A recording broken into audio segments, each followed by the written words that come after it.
우리는 지난주에 아브라함의 종이 하나님의 인도하심을 어떻게 받고 있는지를 살펴보았습니다.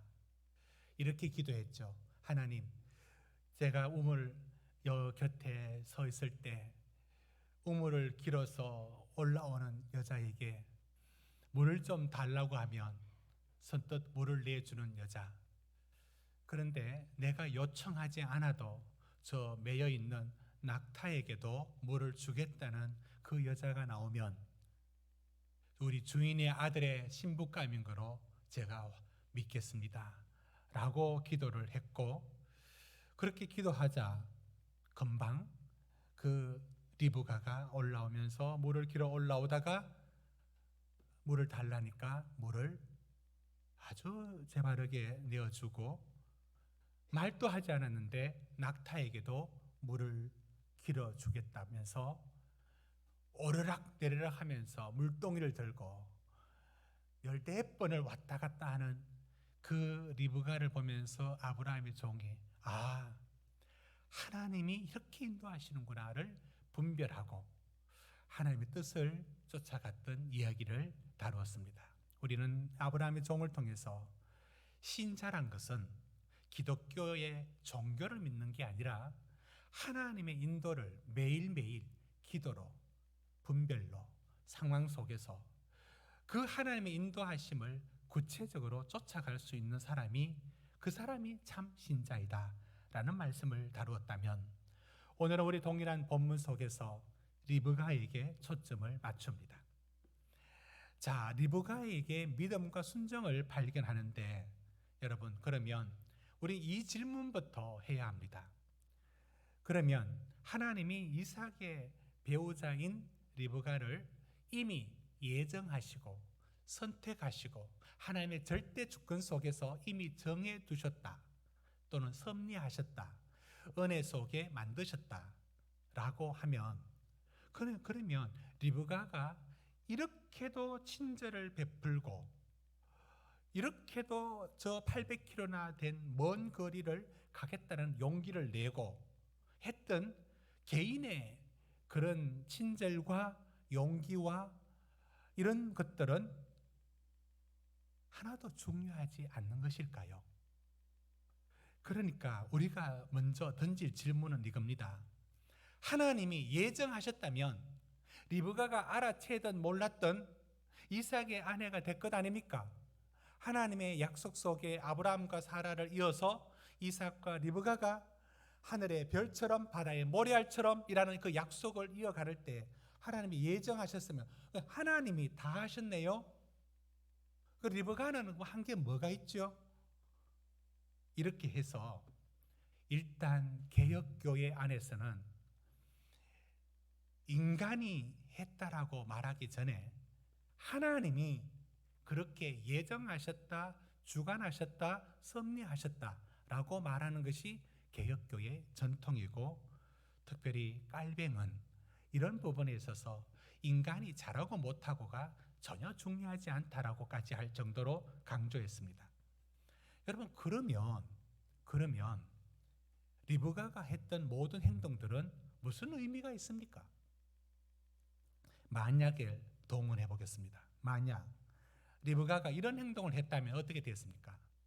그 낯선 노인을 향해서 물을 달라 할 때 저기 내려가서 드시면 되잖아요 라고 투명스럽게 말을 하든지, 좋습니다. 거기까지는 대접을 했는데, 나귀는 말 못하는 짐승, 내가 알 바가 뭐가 있어, 그리고 어떻게 10마리를 먹여 라고 순간적으로 판단이 들어서 저건 모른 척 할 수도 있고, 나중에 그 먼 메소포타미아에서 가나안까지 가는 길을 나는 못 가지, 너무 멀어 라고 했다면 리브가가 어떻게 천만인의 엄이라고 하는 오늘 표현 속에 나와 있던 그런 자리에 설 수 있었겠습니까? 물론 우리는 이 두 가지가 서로 그저 상반된 것만은 아닌 것을 압니다. 하나님의 절대 주권으로 리브가가 선택되었는지, 아니면 리브가의 성품과 그의 친절한 행동들이 그래서 선택이 되었는지, 어느 것이 맞을까의 얘기는 간단하지가 않습니다. 예를 들어 리브가가 친절하게 대하고 선행을 행한 것조차도 하나님의 은혜 속에서 그렇게 만드셨다. 이걸 성도의 견인이라 하는데, 선택한 하나님은 그렇게 살도록 하나님이 그에게 다 모르게 다 섭리하셔가지고 그렇다는 겁니다. 그렇다고 말할 수 있는 게 있느냐? 맞습니다. 그럴 수도 있습니다. 여러분, 그러나 지금 이 이야기는 리브가가 선택된 것이 하나님의 절대 주권이냐, 아니면 리브가의 그 선한 행동과 친절 때문이냐의 문제는 이것냐 저것냐로 갈릴 문제가 아니고, 이건 분명히 하나님께서 주관하셨죠. 하나님이 섭리하셨죠. 그럼에도 불구하고 리브가가 선택한 겁니다. 리브가가 그 일을 한 게 사실입니다. 그러니 리브가의 행동과 성품과 태도는 매우 중요한 일들이지, 그건 그저 하나님이 예정하셔서 선택했다 이렇게 덮고 갈 문제가 아닌 겁니다. 오늘 제가 이렇게 말씀을 드리는 이유가 있습니다.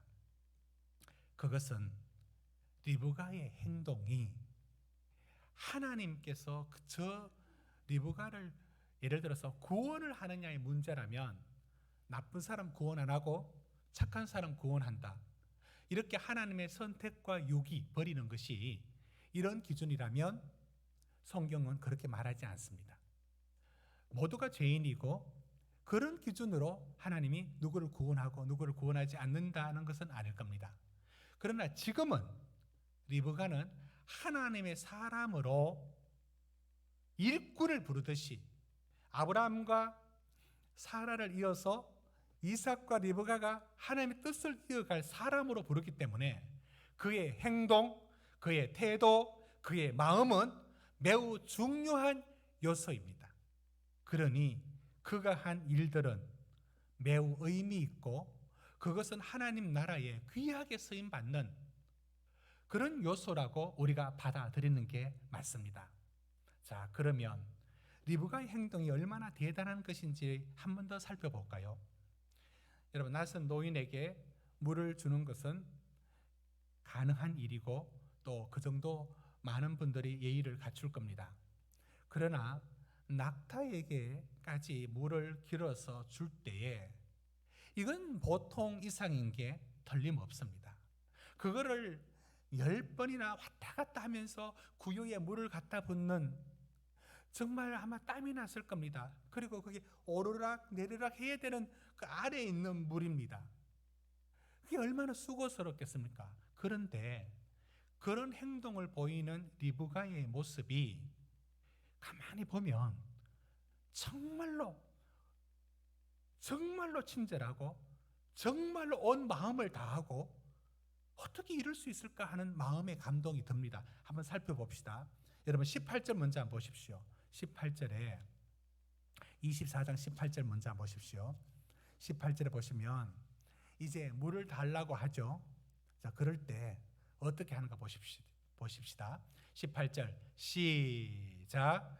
그가 이르되 내 주여 마시소서 하며 급히 그 물동이를 손에 내려 마시게 하고, 여기 급히란 말이 나오죠. 그러니까 조금도 주저함 없이 물을 달라고 하자 바로 물동이를 바로 내려놓고 물을 떠서 드립니다. 그것도 바로 이렇게 좀 꿈떡이 움직이거나 주기 싫듯이 아이고 하면서 이렇게 하는 것도 아니고 금방 내줍니다. 여러분 20절도 한번 보십시오. 20절에는 이 낙타에게 물을 퍼날리고 있는 이 리브가의 모습이 이렇게 되어 있습니다. 급히 물동이의 물을 구유에 붓고 다시 기르려고 우물로 달려가서 모든 낙타를 위하여 깃는지라. 여기서 급히 달려가서, 지금 리브가가 여러분 한번 상상해 보십시오. 그렇게 덩치도 안 클 텐데 힘이 센 사람도 아닐 텐데 그 작은 체구로 그 크다란 낙타에게 물을 먹인다고 오르락 내리락 하면서 이렇게도 쫓아다니고 있어요. 대단한 일 아닙니까? 25절 한번 보십시오. 그래서 아브라함의 종이 하루 유숙하자라고 말했을 때 25절에 보면 조금도 주저함 없이 낙타까지도 먹일 수 있다라고 허락을 하는 거 보십시오. 굉장히 대범하고 신속하고 친절하기 그지없습니다. 마지막 하나 더 살펴보면 28절입니다. 28절, 이것을 이제 그 어머니하고 또 오빠한테 알려주려고 갈 때도 28절 보십시오. 소녀가 달려가서, 그러니까 리브가는 지금 24장에 등장한 리브가는 계속 쫓아다녀요. 이렇게 항상 이렇게 급히 쫓아가고 아주 제 바른 모습을 보여주고 있습니다. 이런 행동들 속에서 얼마나 친절한지, 얼마나 마음을 다하고 있는지, 돕고자 하는 마음이 이렇게 선한지 우리가 단번에 느낄 수가 있습니다. 여러분, 우리가 다른 사람에게 친절하게 하는 것, 성의를 다하는 것, 함부로 대하지 않는 것, 정성을 다하는 것, 열심을 내어 도와주는 것, 부지런한 것, 하나님은 하나님의 일을 위하여 선택할 사람을 분명히 성품과 자질과 태도를 보십니다. 구원에 있어서는 참 나쁜 이들도 하나님의 구원의 대상에 손을 뻗치지만 하나님이 쓰실 사람에 대해서, 하나님이 진정 넘치는 복을 주실 사람에 대해서는 분명히 자질을 검토하시는 게 분명한 것 같습니다. 이것이 리브가의 모습이었습니다. 만약 게으르고 불친절하고 성의 없고 무관심하고 이런 이들은 하나님이 쓰시기에 참 곤란하죠. 이런 일들을 통해서 볼 때 여러분, 친절이란 행동이 단순한 일이 아닌 것 같습니다. 친절, 그게 내 앞에 사람을 대하는 방식이잖아요. 이 친절이란 것이 하나님 앞에 쓰임 받을 때 이게 사랑이라는 것을 보게 됩니다. 친절은 정말 사랑인 것 같습니다. 이게 얼마나 귀하게 사용되는지 그걸 살펴보게 됩니다. 저는 신학대학 다니는 7년 동안 학교 앞에 서점이 서너 군데 있었는데 유독 한 서점을 주로 단골이 되어 다녔습니다. 그건 이유가 있습니다. 한 번은 이제 학부 시절에 마을버스를 타고 내려 기숙사로 올라가는 길인데 그 서점을 지나가게 되었어요. 근데 갑자기 소낙비가 내렸습니다. 비가 내리자 저는 빨리 가야겠다고 빠른 걸음으로 가는데 그 서점의 그 장로님이셨는데 그 앞에서 지나가는 이렇게 저를 보고 우산을 주시더라고요. 그래서 그럼 이거 언제 갖다 주죠 하니까 비 안 올 때 시간 나면 내려오는 길에 주라 이렇게 하고 이제 주시더라고요. 그래서 제가 감동이 되었어요.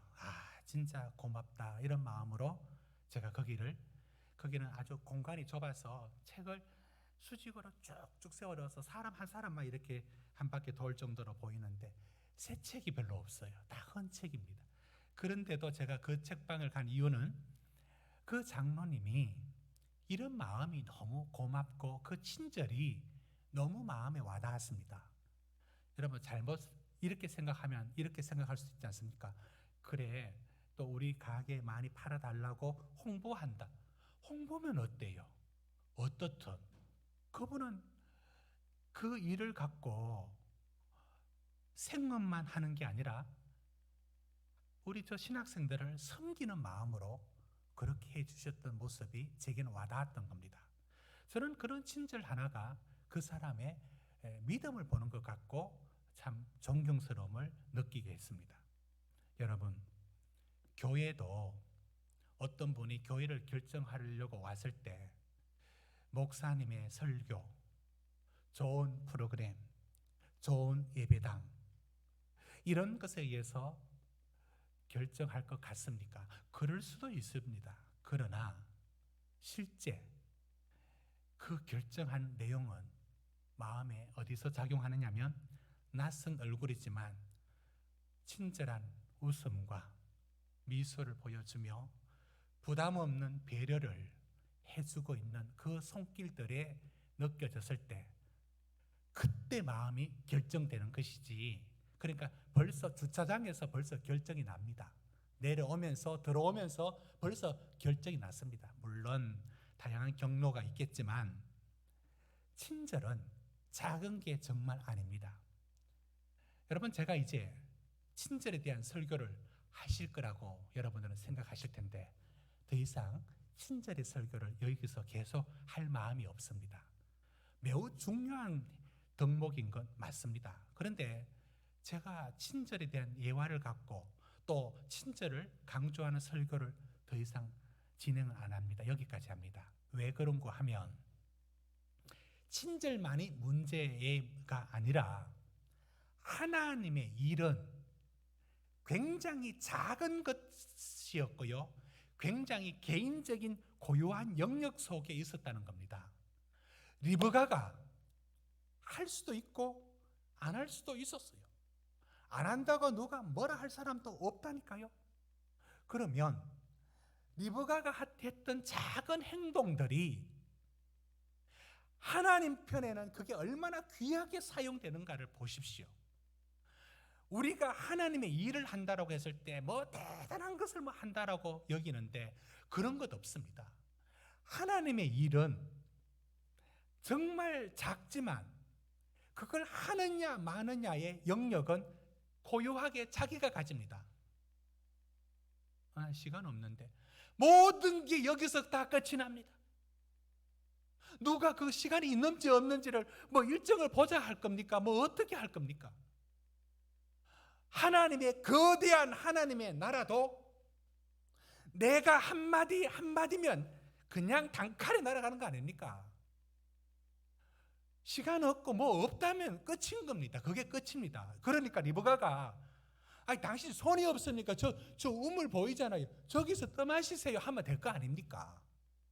모든 일들이 아주 작지만 그 일들이 하나님 앞에 작은 일이 쓰임을 받는다고요. 그런데 그 작은 일들 대부분이 나만 알아요. 도와줄지 안 도와줄지, 내가 바쁜지 안 바쁜지, 그건 하나님과 자기밖에 몰라요. 이 고요한 영역에 있는 자기, 이걸 누구 강요할 수도 없습니다. 목사로서 설교를 10년 해도 소용없습니다. 저는 그걸 여실히 느끼고 있습니다. 설교의 한계가 무엇인가, 저는 여실히 느끼고 있습니다. 이건 제가 할 수 없는 부분인 것을, 계란을 뜨고 벽을 아무리 쳐도 안 된다는 사실 앞에 저는 솔직히 매주 저는 우리 성도님들이 저를 괴롭히는 분들이 없어요. 제 스스로 이 계란을 들고 던졌을 때 느낌을 매번 받을 뿐입니다. 그러나 이건 저도 어쩔 수가 없는 거예요. 그건 성도님들 각자의 고유한 영역에서 도와줄지 말지, 참여할지 말지는 본인 스스로 그 안에서 결정될 내용이고, 리브가가 했던 결정들입니다. 하든지 그것은 못하든지 그거는 누구도 말해줄 수 없는 영역 속에 있다는 것. 그러나 그 작은 일들 속에 시간을 내고 물질을 내고 마음을 내고 헌신했던 것들만이 하나님 나라에 쓰일 뿐입니다. 큰 것이 아니었습니다. 이사 가셨던 한 분이 우리 교회에 처음에 오셔서 제게 이런 말씀을 했습니다. 목사님, 좀 일찍 만났으면 지금 여기 설치되어 있는 이 LED를 그때 한 8년 전에 달아주고 싶다고 말씀하시더라고요. 그래서 처음에 그 얘기를 듣고 고마웠습니다. 근데 지금은 너무 형편이 어려워져서 할 수 없다는 그런 얘기를 하는 겁니다. 그래서 일찍 만났으면 제가 그때는 이렇게 할 수 있었겠다 하더라고요. 그래서 처음에 그 마음을 들었을 때 고마웠습니다. 그런데 또 한 번 더 그 얘기를 하는 겁니다. 그때 제 마음에 이런 생각이 들었습니다. 지금 하나님이 뭐 거짓입니까? 하나님이 뭐가 돈이 없습니까? 지금 당신이 있는 그 자리에서 하나님 앞에 드릴 시간과 당신이 드릴 물질과 당신이 드릴 헌신을 그거 드리면 되는 겁니다. 뭘 크게 해가지고 뭐 했듯이 할 필요가 어디 있습니까? 언제나 하나님 일 앞에는 그 고요한 영역에 자기만 아는 영역이 있습니다. 누가 했는지 안 했는지 아무도 모르고. 왜 그럽니까?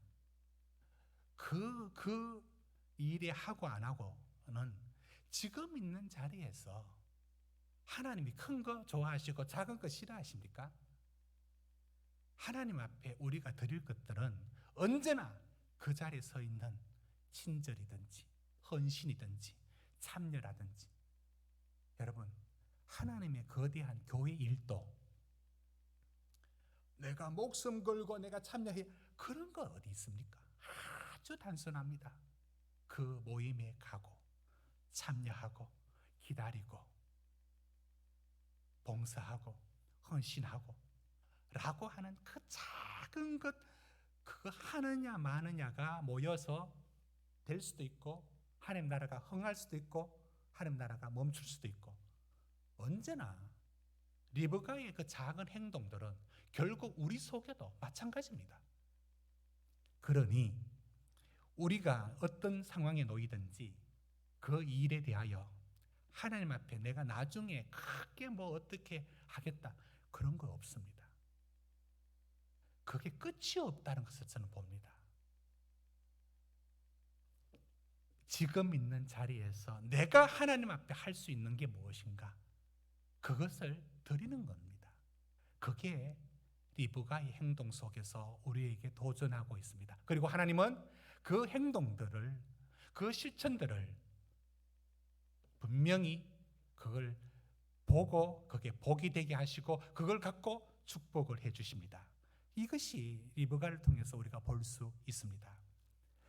여러분, 그런데 아브라함의 종이 이 리브가를 찾아서 데려가면 되겠는데 문제가 그렇게 간단하지가 않습니다. 뭐냐면 이런 일이 일어났습니다. 54절 한번 볼까요? 여러분, 24장 54절 54절입니다. 54절 같이 읽읍시다. 시작. 이에 그들 곧 종과 동행자들이 먹고 마시고 유숙하고 아침에 일어나서 그가 이르되 나를 보내어 내 주인에게로 돌아가게 하소서. 아니, 아브라함의 종이 뭐가 그렇게 급하다고 다음날 자고는 그 다음날 바로 가겠다는 겁니다. 바로 리브가를 데리고 가겠다는 겁니다. 지금 뭐 이삭이 결혼을 못해서 막 지금 큰일 나는 것도 아니고 그 먼 여행을 왔는데 한두 주 빨리 갈 수도 있고 늦게 갈 수도 있고 못 찾으면 늦어지는 건 당연한데 뭘 이렇게 빨리 가려고 할까? 여러분, 아브라함의 종이 왜 이런 행동을 했는가는 약간 상식적이지 않지 않습니까? 그 바로 간다는 건 여러분이 부모님이라면 리브가를 그렇게 내주겠습니까? 좀 그렇잖아요. 그것도 마음에 준비할 시간도 필요하고 시집 보내는데 우리도 뭔가 갖출 것도 있어야 되고 이게 애인데 그게 시간을 안 주고 지금 가자는 겁니다. 지금 당장 가자는 겁니다. 그러니까 그 오빠 되는 라반하고 그 리브가의 어머니가 뭐라고 얘기하느냐 하면 56절 보십시오. 이건 너무 급하다. 55절 보십시오. 그래서 한 열흘이라도 여기 좀 머물다가 가자 이렇게 말합니다. 그런데 아브라함의 종은 이 56절에 말합니다. 안 됩니다. 지금 가야 합니다. 왜? 하나님이 지금 이걸 보여주고 있고 하나님이 지금 인도하심 속에 있기 때문에 지금 가야 합니다. 여러분은 이럴 때 어떤 행동을 하실 것 같습니까? 참 난감하지 않습니까? 이럴 때 당연히 우리도 열흘 정도라도 좀 있다가 가자라고 할 겁니다. 그런데 아브라함의 종은 왜 이렇게 재촉할까요? 지금 당장 가겠다고 할까요? 그러니까 지금 방에 리브가가 있었다면 지금 옷까지 하고 보따리 사라 지금 바로 나갈 판이에요. 왜 그렇게 했을까? 여러분, 아브라함의 종이 믿음의 사람이었고 영적으로 분명히 분별력 있는 사람인 것 맞습니다. 그렇다면 이걸 생각했지 않겠습니까? 자, 열흘 있었다고 봅시다. 아무 일 없을까요? 마음은 혹 바뀌지는 않을까요? 다른 생각은 떠오르지 않을까요? 그런 일은 없을까요? 충분히 그럴 수 있습니다. 연약한 인간의 마음을 틈타서 또 사단은 어떤 마음을 넣어줄지, 어떻게 넘어갈지, 마음이 바뀔지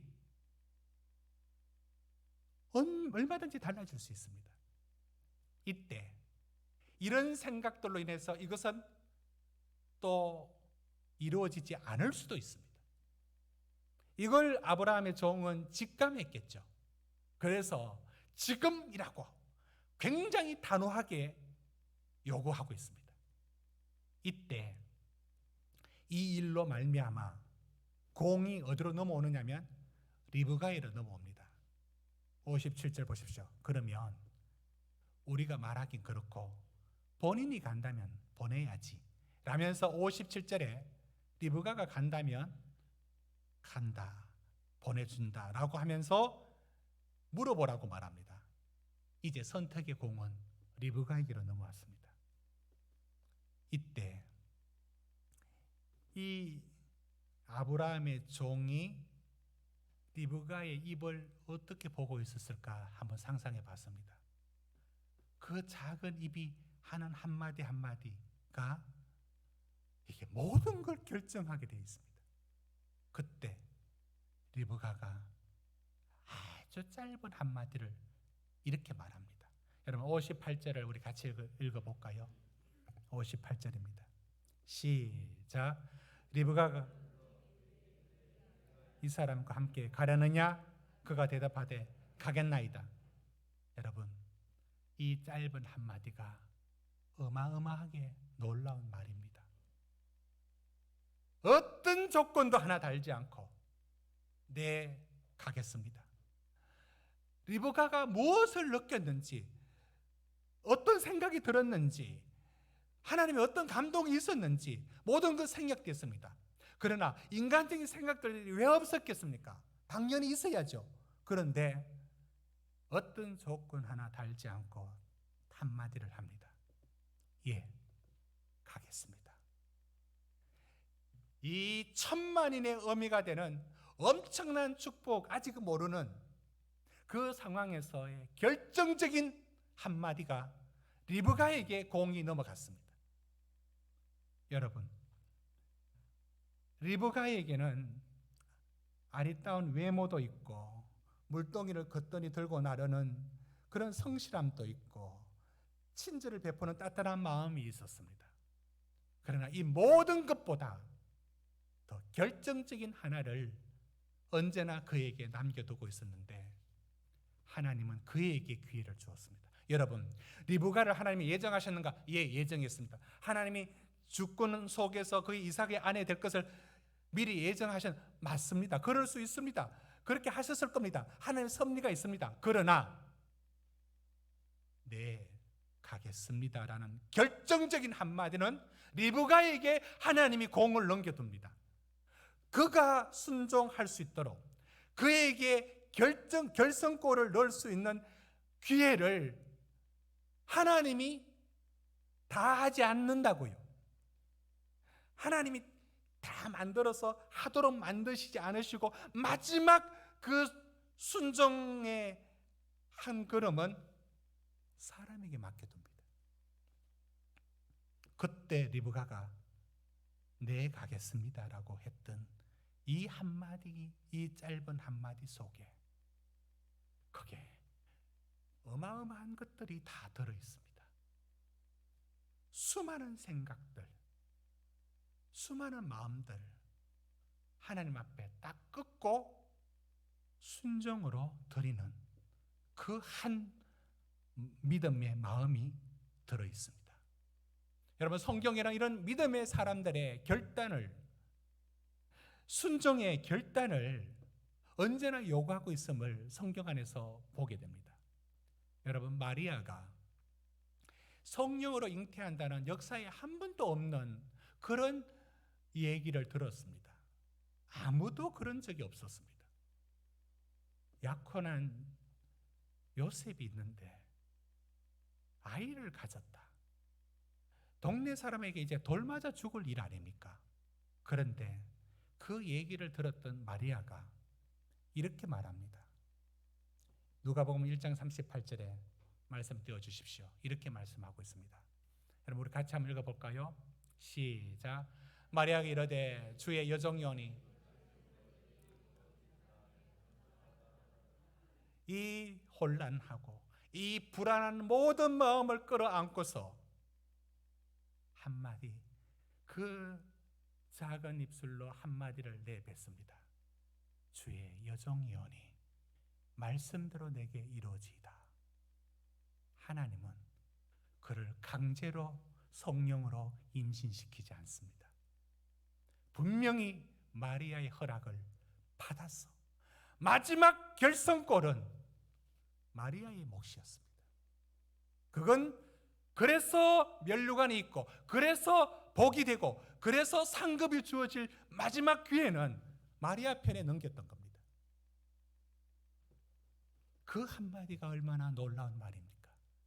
이 땅에 하나님의 아들 예수 그리스도가 이 땅에 올 때 그 몸을 빌려준 여인, 그 혼란함과 그 불안을 한 몸에 끌어안고 주의 여종이오니 말씀대로 내게 이루어지이다 했던 그 믿음의 순종의 한마디의 결성골을 하나님은 넣도록 그에게 기회를 주었습니다.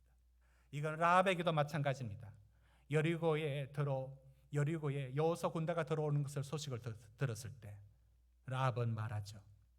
여호와께서 이 땅을 너에게 주신 줄을 내가 아노라.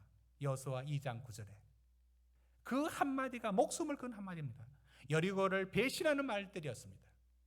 여호수아 2장 9절 보십시오. 그 한마디가 그렇게 나올 수 있었던 것은 무엇 때문에 가능했습니까? 하나님 앞에 믿음의 결단의 한마디. 그래서 그 가족이 온전히 구원을 얻습니다. 여러분, 마태복음 15장에 가나안 여인이 있습니다. 화면 잠시 닫아주시고요. 거기에 자신의 딸이 귀신이 들려 찾아온 겁니다. 뒤에서 소리칩니다. 예수여, 다윗의 자손 예수여, 나를 불쌍히 여겨달라고. 그러니까 예수님이 그들도 보지도 않고 쭉쭉 가는 겁니다. 그러니까 제자들이 저기 저렇게 외칩니다 하니까 예수님이 정말로 들으면 시험에 빠질 말을 예수님이 하십니다. 뭐라고 했는지 아십니까? 나는 이스라엘의 집에 잃어버린 양 외에는 다른 데로 보내심을 받지 않았다. 그러니까 이 말이 무슨 뜻입니까? 내가 저 가나안 여인 내가 왜 책임지느냐고. 나는 상관없어. 와, 정말 정남이 떨어지는 소리를 하고 있습니다. 여인이 물러서지 않고 외칩니다. 불쌍히 여겨달라고. 그러자 이번에는 예수님이 신약 성경에 나와 있는 가장 말들 중에 이만큼 모진 말이 있을까 할 정도로 말을 합니다. 자녀의 떡을 취해서 개들에게 던지는 것이 마땅하지 아니하다. 이렇게 거절하고 이렇게 외면합니다. 주님이 왜 이러실까요? 이유가 있습니다. 주님이 거절하고 외면하는 것을 뚫고서라도 찾아오는 믿음을 주님은 발견하려고 하는 겁니다. 그러자 그 여인이 이렇게 말했습니다. 27절에 마태복음 15장 27절에 이렇게 말씀합니다. 주여 올소이다마는 개들도 제 주인의 상에 떨어지는 부스러기를 먹나이다. 여러분, 이 한마디에 주님은 곧바로 준비하였듯이 말씀합니다. 내 믿음대로 될지어다. 마지막 결승골은 그 여자의 믿음의 몫으로 넘겨주었습니다. 그러자 그 시로 그 자신의 딸이 귀신에서 노임을 받고 낫게 되는 역사를 보게 됩니다. 사랑하는 성도 여러분, 하나님이 리브가를 통하여 그를 부를 때 우리는 은혜를 말합니다. 하나님이 은혜를 받아서, 하나님의 주권으로 그렇게 돼서, 하나님이 예정하셔서 다 맞는 말이에요. 그러나 그럼에도 불구하고 그의 친절한 행동, 그의 작은 행동, 그의 성실한 행동 하나하나는 하나님 나라에 정말로 귀한 도구였고 그것으로 인해서 쓰임을 받습니다. 우리도 마찬가지입니다. 그리고 어떤 일이든지 하나님 앞에, 그 일 앞에 마지막 결승골에 넣을 수 있는 기회는 하나님 우리에게 넘겨주십니다. 거기서 순종할 수 있는지, 거기서 정말 자기를 꺾어서 복종할 수 있는지는 우리에게 넘겨줍니다. 그때 리브가가 네, 가겠습니다 라고 했던 그 한마디, 그 많은 것들을 누르고 순종했던 그 한마디를 통해서 천만인의 어미라는 이름으로 하나님 앞에 쓰임받았던 것처럼 오늘 우리에게 주신 모든 하나님의 일들도 언제나 마지막 하나를 기다리고 있습니다. 이렇게 기다리고 있습니다. 주님, 제가 주님 앞에 드리겠습니다 라는 그 하나를 하나님은 은혜도 주시고 섭리하여 주관도 해주시고 견인하여 도와도 주시지만 마지막 하나는 우리의 상급이 되기 위하여 어떤 작은 일에도 순종과 믿음의 결단 하나는 우리에게 넘겨줍니다. 이 기회를 수많은 크리스찬들이 그러나 지금은 할 수가 없습니다. 갈 겁니다. 언젠가 갈 겁니다. 그러나 지금은 아니에요 라며 얼마나 주저하며 멈추고 있으며 내가 더 나은 어떤 상황 속에서 그 기회로 미루고 있는지, 그게 우리라면 리브가가 받은 복은 오늘 우리에게도 매번 하나님의 축복이 이런 식으로 다가옵니다. 엄청난 부담과 불편함과 뭔가 자기의 것을 내놓을 듯한 이런 시간을 요구하는 것들로 언제나 우리에게 밀려옵니다. 언제나. 그런데 그게 바로 그 뒤편에 한 장을 넘기면 하나님의 축복이 감추어져 있는데, 그건 언제나 믿음의 순종의 결단을 내리는 사람에게 주려고 감추어둔 하나님의 비밀입니다. 우리 참비 성도들께서, 그리고 저가 하나님 앞에 살아가는 매 순간마다 이 한 장을 넘어보지 못하고 그 앞에서 10가지 이유와 변명을 대면서 끊임없이 지금은 못 가겠다라고 말할 수도 있고요. 지금 할 수 있는 일에 대하여 지금 순종할 수 있는 기회들은 우리 몫으로 넘겨줬습니다. 기도할 때 혹시 이렇게 기도할까 봐 두렵습니다. 하나님, 그렇게 할 수 있도록 해주세요. 그러면 하지 않으면 하나님이 안 해주신 겁니까? 마지막 결승골은 우리 몫입니다. 우리가 하면 하는 겁니다. 우리가 하지 않으면 안 하는 겁니다. 하나님의 축복은 그 바로 한 장 뒤에 감춰져 있습니다. 이 순종의 깊이를, 축복의 비밀을 리브가를 통해서 우리가 발견하게 되는 겁니다. 기도하시겠습니다.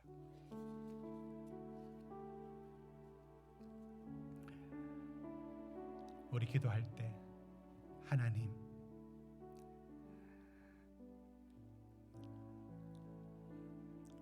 우리가 작은 것이지만 살아가는 삶의 친절과 태도와 남에 대해서 하는 것들, 모든 것들이 그게 얼마나 하나님 나라의 귀한 것인지를 알아야 합니다. 하나님, 내가 서임받기 합당한 사람 되게 해달라고. 하나님 나라 위해서 거창한 거 내세우지 말고 지금 있는 자리에 하나님 순종을 요구하십니다.